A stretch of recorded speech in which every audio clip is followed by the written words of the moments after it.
Andrew, it's great to have you on the podcast. It's great to be with you guys. I've been a fan, as you know, for a long time, and I feel like I'm hanging with some old friends here. Hanging, how Australian colloquial. Very nice. Don't you say that? No, hanging is something... We don't say that in America, right? I'm gaslighting him. Okay. Just like old friends. Just like old friends. Right. Yeah, absolutely. Yeah. So, I mean, there's been a lot of really big China news lately, but, we're not going to talk about any of that because the real story is Amber Heard and Johnny Depp's Matt, trial. No, Chris, no. I mean, this, right, guys? This is what we want to talk about. Well, the China news is always getting crowded out by, Meghan Markle or Johnny Depp or whatever it is. The news du jour.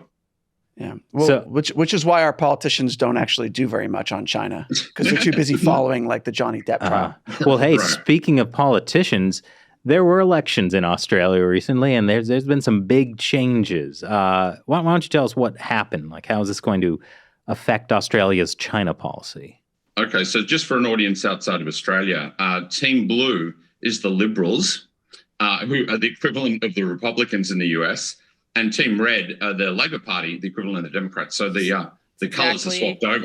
Just remember, it's Australia, it's upside down. So now, just to confuse everyone, Right? right from the get-go. So the Labor Party, who have not been in power federally for 9 years, won the election and secured a majority, 76 seats. The election was a disaster for the government, which is a coalition of two parties, the Liberal Party and the National Party, the LNP coalition.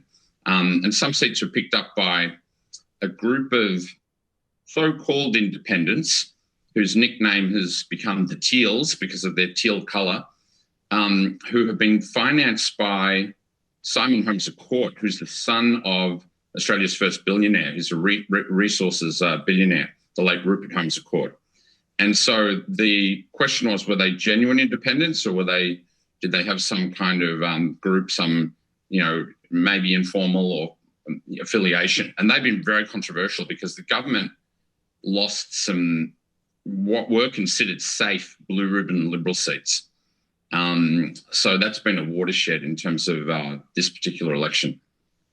And so one of the differences with Australian politics and the US is that in Australia, like any parliamentary system, the new prime minister is the head of the majority party. So they immediately switched prime ministers, who's now the head of the Labor Party. No, well, he was already the leader of the Labor Party. So we don't have primaries like you do in the US, where the candidates fight it out, and then you get whoever emerges the winner leads his party into the election. Doesn't work like that here. So, for example, the Liberal National Coalition, who just lost the election, have already chosen their leader, the leader of the opposition, who, unless there's a coup, he will lead the LNP into the next election. So it's not Scott Morrison anymore. Right, but that's what I mean. No. Because you guys don't have a president who's elected separately. Your equivalent of a president is the prime minister, but he or she is just whoever is the person who's the head of the majority party. Correct. Yeah. And yes, you're right, Shelley. Scott Morrison, did the captain's thing and resigned as leader of the opposition immediately as the results were coming in, and they come in very quickly. So he won his local seat, so he'll stay in Parliament as a backbencher, for the time being. I think he accepted responsibility for the defeat. And I think we lost some really good people that lost their seats. My local member here, Tim Wilson, and just full disclosure, I probably voted Labor most of my life, but I'm a member of the Liberal Party, I should point out, and have been quite involved in meeting some government ministers and senators and so forth over the last few years, including on the topic of China. But I've also been involved in reaching out to the other side of the aisle as well. And I've met, when I came back to Australia in 2015-16, Michael Danby, who was a federal member for a large seat here in Melbourne, who's been very active in terms of, the Uyghur cause, the Tibetan cause. In fact, I sat next to Michael a couple of weeks ago when I was invited by the Victorian Council of Uyghurs to their end of Ramadan celebrations.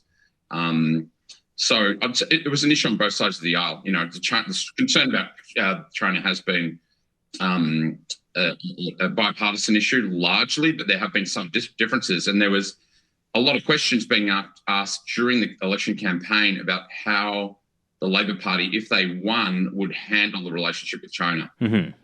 And what do you think about how they're handling the relationship with China? Yeah. So just before the election, there was a series of articles written about Richard Marles, who is now the Deputy Prime Minister and also the Defense Secretary, or the Minister in charge of Defense. And he bobbed up in a bunch of articles because he'd been meeting with the Chinese embassy unofficially, kind of, as they say in China, to go by the back door, as it were, in a kind of Kissingerian sort of style. With a view to keeping the lines of communication open and so forth. But, he did a trip to China a couple of years ago that was funded by a somewhat controversial think tank in Canberra called China Matters.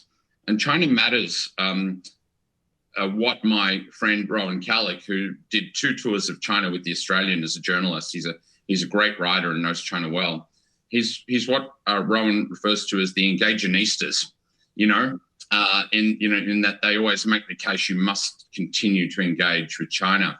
Anyway, Marles came back from that trip a couple of years ago, went on TV the next morning and seemed to regurgitate CCP talking points, as if they'd planted a subcutaneous chip inside of him. I couldn't believe it. I was floored by what he was saying. There was the usual stuff like, the CCP deserves credit for lifting hundreds of millions of people out of poverty, that type of thing. But it went further than that. He made a speech while on his trip, and he forwarded that speech to the Chinese embassy in Canberra to see if it was okay before he gave it. So he copped a lot of criticism for that. And one of the things I did, I had a cup of coffee with Senator James Patterson, emerging really, really smart guy.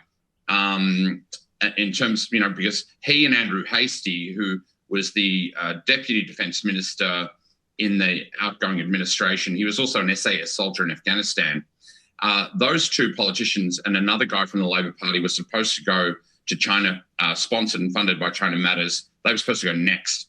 So I had a cup of coffee with James, and he wanted to know kind of do's and don'ts and what my thoughts were. And so, don't go to China was the don't? Well, he and Hastie were of the position, we're not going to go if everything's orchestrated, preordained, scripted. And one of the things I said to him was, if you've got a veto power over the itinerary and all that sort of stuff and the freedom to say what you want and all that, go,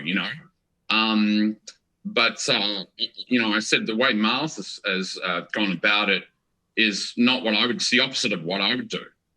Just kind of falling into line and taking the tour as it was orchestrated by others. And it turned out that Senator Patterson and Andrew Hastie were both, the following week, were both denied visas. So they ended up not going at all. So yeah. Well, you got to be like Michelle Bachelet, the UN human rights person who had her fully orchestrated tour of Xinjiang and discovered that, China did lift 100 million people out of poverty. Right. Whatever. Or hundreds. Yeah. I mean, we couldn't half see that coming, could we? Yeah.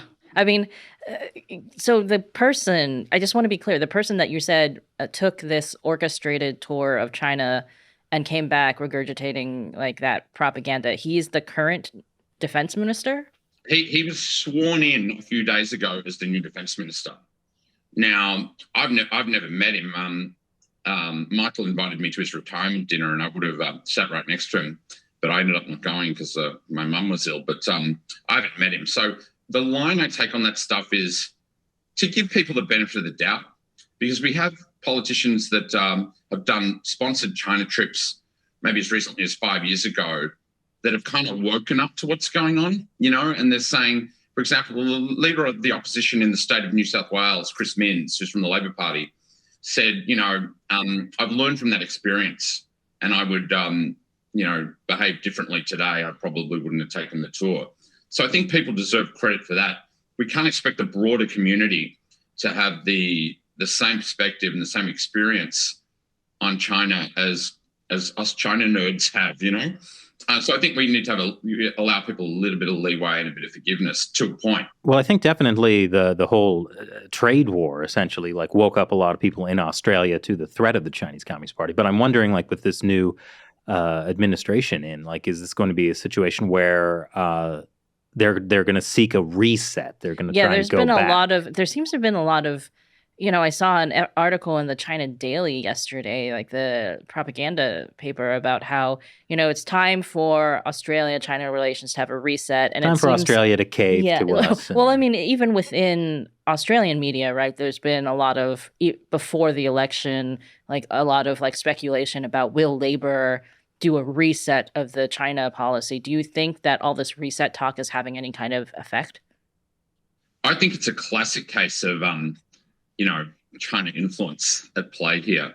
So we have a new ambassador, and the outgoing one left with a pretty sour relationship.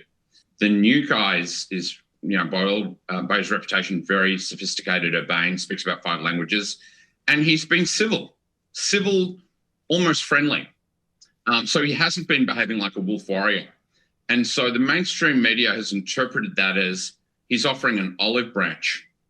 And I don't see it that way at all. And the reason I come to that conclusion is the comments in his speech. He used the phrase, changes not seen in 100 years, which is sometimes changes not seen in hundreds of years. And that's one of Xi Jinping's favorite phrases. If you read Rushdoshi's book, The Long Game, he refers to that quite a lot. And what that phrase means essentially is, hey, you know what? It's the end of your time in the sun, Western world. Our time has come, So I don't see underneath a more friendly exterior, I don't see anything that's changed. And as somebody who's sat around the negotiating table in what I like to call the trenches of commerce in China, and done business there for a long time, and know how the Chinese negotiate, he's not giving anything up at all. So if I was advising the new administration, I'd be saying, don't fall for it. Stay the course. And so far, I would give, as I said on Sky News the other day, I would give Penny Wong, the new foreign minister, and Anthony Albanese, the new prime minister, I would give them pretty high marks for maintaining the line.